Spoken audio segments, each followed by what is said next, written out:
How's it going, guys? Daniel Moffat with Moffat Atomics. Lots of good things going on since last time. So we went ahead and we located our exhaust springs that we were missing to put the exhaust on. I also went ahead and I cleaned up. So this handlebar is from a 2012 KTM EXC or something like that. But it's a fatty boy, as you can see here. And so here's also the hardware for the risers, because you have to have the 1 1/8 inch these little bar holders to hold these fatter handlebars. A regular handlebar, which is like I think this is what came on the CR when I got it. It's a 7/8 inch. So that's what most handlebars are. Even on like bicycles, that's what those are. So these are kind of just like the handlebars I put on like basically every bike I build. And I had bought these for my my CX500 project, but we went ahead and put those on here also. And then here's the front cowling for the black plastics that we matched up. And I don't know, I might put a headlight on it, but this is all the stickers that came with it. So we went ahead and I'd already had this grip on another tube, but I pulled it off without tearing it, and I put it on this tube that goes for the CR500. So we have oh god, here's the best part. Oh yeah. So I'm gonna sell this bike. So if you're interested in buying this bike, $3,000 to $5,000 is what I'm probably gonna sell it for. But it won't come with my precious honky. Precious honky. Alright, so we have that. So back to this. So here's the ones that come on the CR500. So we're gonna go ahead and we're going to remove these ones, because it looks like some of these, they're cast straight into the triple tree on the top, but on these it looks like there's a bolt on the bottom. So hopefully these bolts that I selected, so these 4 bolts are from the 2012 KTM EXC, and you can tell because, you know, they do this really extra stuff where they put like Torx in the center and like a, you know, just like a 8-sided hex on the outside. So it's kind of cool. So, and also something tells me that this is some kind of like specialized thread. So there was a bolt that came with it for the KTM, and this isn't it. This is just 2 grade 7 bolts that I hope are long enough to go through that triple tree, but we'll have to find out. But I actually have to round the tops of these heads off, because as they sit in the bar mounts, if you look really closely, it sticks up just a teeny tiny little bit. And there's kind of like a ridge on this bolt, as you can see. So we're just going to kind of ground that ridge down on both of these bolts. And then I picked the hardware for it also. This is just a locking nut, pardon me. But yeah, we got 2 locking nuts. And yeah, here's the washer to fill this little... So the KTM one has like standoffs on the triple tree to make sure these line up properly, but we're not going to have that, obviously.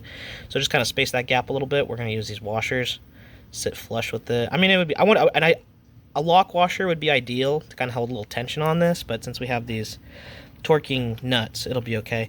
And yes, I know these washers are probably like different weights, but if you look at both of them, they both sit perfectly flush with this when installed. This one, it'd be better if I had like 2 like this. I think this one's copper.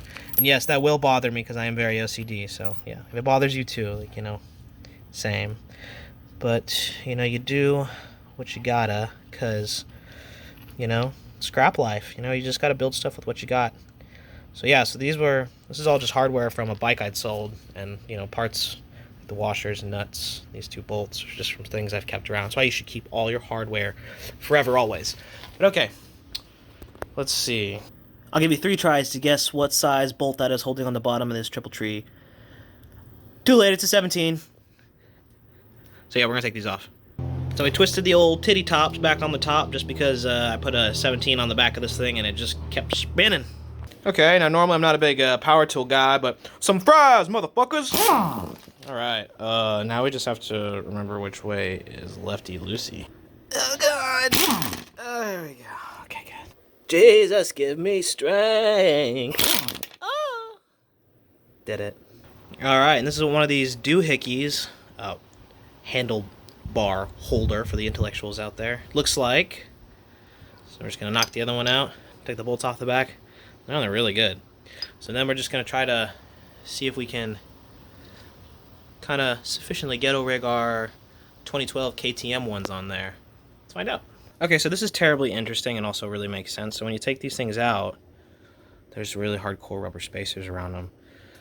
And that makes sense, seeing as how this thing probably rattles like a death trap.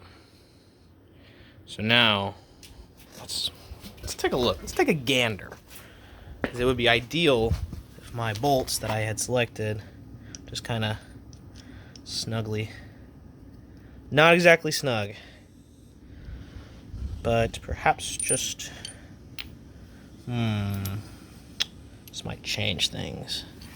Because now that means that this is going to come into contact with this rubber thingy. That's all going to be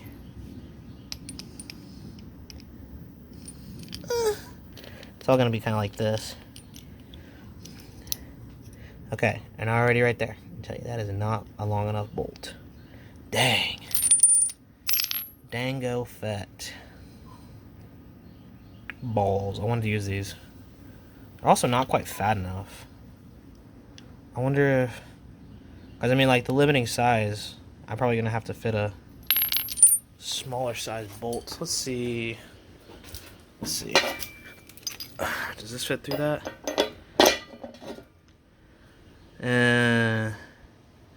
Nah, not really. The threaded part does. So yeah, I just need to find... Oh! Yeah. Scared me. If I have one Randman ability, it's like looking at a bolt size and then like grabbing the right socket without looking at it. Because man, I tell you what, just grab that randomly. First try. That is the... Oh, okay. Well, I was gonna hook it up to the impact, but that appears to not be necessary even in the slightest. Okay. Well, so here's the plan, Stan. So since these things have this little cavity in here, and these rubber grommets, I really feel like go with those standoffs, so I don't have a screwdriver right now. I don't feel like grabbing it. So I'm gonna take this part off. I'm gonna take this top part of the Triple Tree home to my little elf workshop in the woods, and I think we're gonna try to replace. So we're gonna want some kind of like vibrational absorption or reduction. So I still want to use these, and this little cavity presents like kind of like an interesting opportunity for me to kind of experiment with doing that in some kind of way. So I think what we're going to do is we're going to go home, we're going to find a longer bolt that fits this hole a little more appropriately, and then we're going to find, I have a plethora of springs at home. So I'm kind of thinking, and you know, bear with me, you know, this might be really stupid, but I'm thinking if we put like kind of a big heavy-weighted spring in here, and then we kind of clamp it down with this, and we put a bolt through it, all the way through, and then we kind of squeeze it with a nut on the back, I can't help but feel like with the tension of the spring as it vibrates, it'll kind of like maybe bounce on that spring a little bit, and that spring will kind of absorb some of that vibrational energy. I don't know. We'll see. I'm going to try it. Yeah, we'll see. We're going to get this off and take it home. So yeah, so I would bet chances are that this little one on the top, since this one's rubber, I mean that one's definitely rubber, I would guess that there's two rubber ones on the back as well. I mean, I don't know.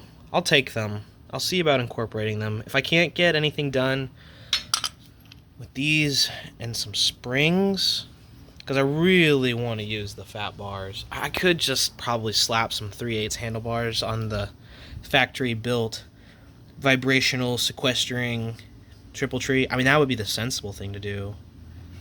But when is that ever the fun thing to do? I mean, I could probably do this. Sounds like metal. Look at, listen to that clack.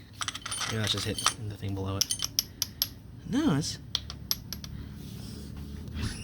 I think they're like rubber with like metal plates on the top. So, I don't know. Maybe I can just bolt them to this, honestly.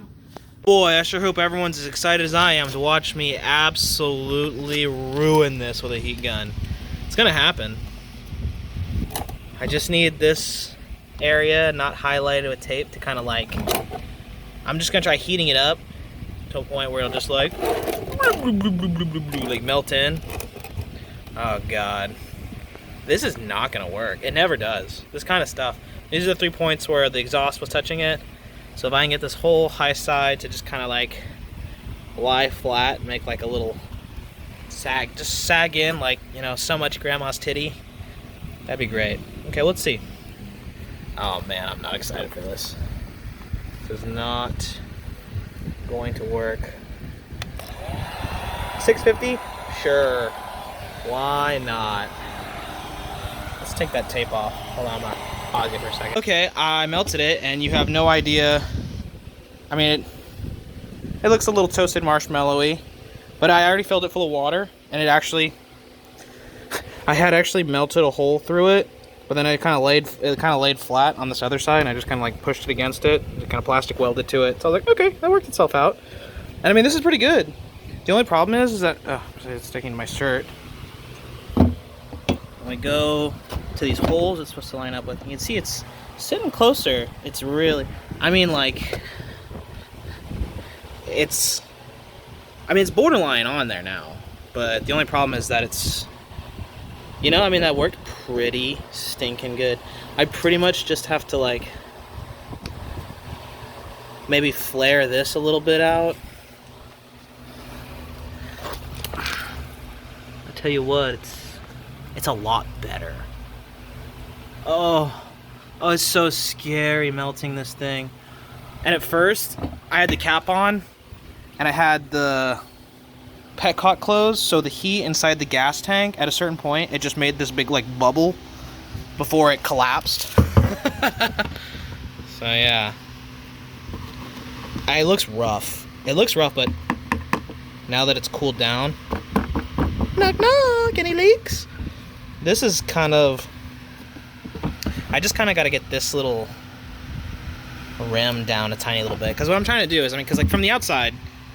You see what I mean? It's fine. Totally fine. So we're getting there. We are getting there. For sure. Yeah, it's just these edges. They just need to sit a little more flat. And I think that's actually okay, too. Because, like, on the other side, if I accidentally heat a hole in it, as long as it falls down and kind of welds to this other side and we're left this little cavity, that'll be perfect. I just don't want to melt through this side. So I'm putting this heat... It's not heat tape. There's actually probably several different kinds of tape that would work much better than this. This is just duct tape. But yeah, I'm going to heat this little ledge up, see if I can't get it to kind of curl over a little bit. Be right back. Wish me luck. The risk of jinxing myself, you'll notice that it is full of water. Oh! And at least does not appear to be leaking. And it looks kind of rough from the outside, but if you come over from this side and look at it, if you're looking at the gas tank, it's not going to look any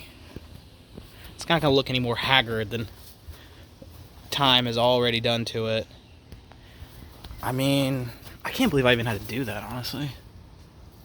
Let's make sure it's not quietly weeping out of anything. Especially since it's going to be so close next to the gas tank. It's kind of important this thing does not drip gas onto the expansion chamber.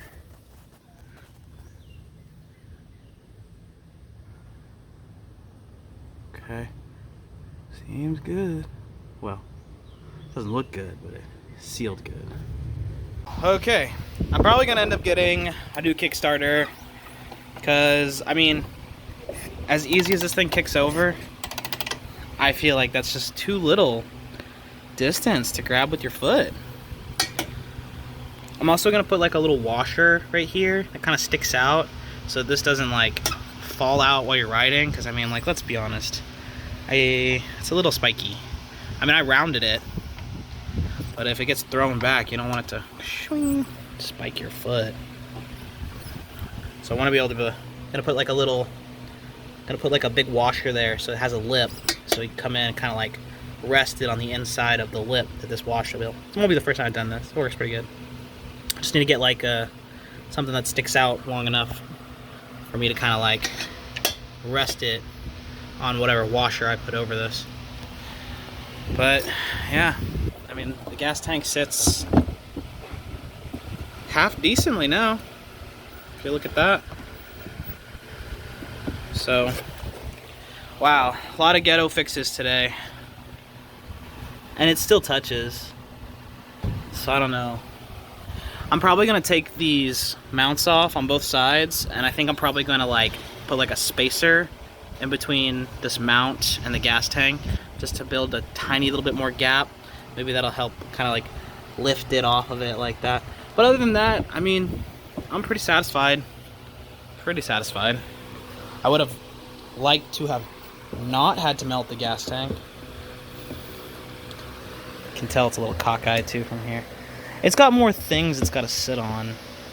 I could possibly raise it like a tiny little bit. I might do that. We'll see. I'll play around with it. Because, I mean, it's not... it's not a stock subframe or seat that are going onto this anyway. So maybe I'll just try to hook the subframe, the seat, and the gas tank up.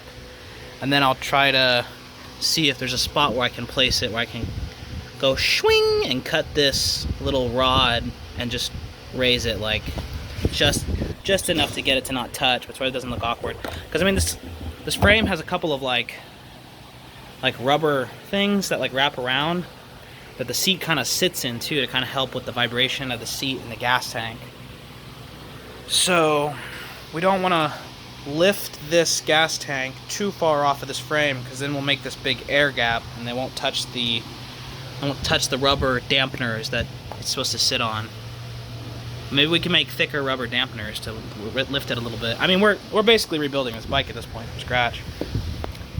Probably gonna get a different Kickstarter. Oh man. I mean, just no other way. I mean, how else are you supposed to ride it? This thing's monstrous. This expansion chamber is ridiculous. It's crazy. Oh my gosh. Okay. Back to it. I mean, here's a KTM gas tank from that 2012 KTM that I scrapped out pretty recently. I mean, it fits. You know. I just gotta plug up its little butthole. You know. No, we're not doing this.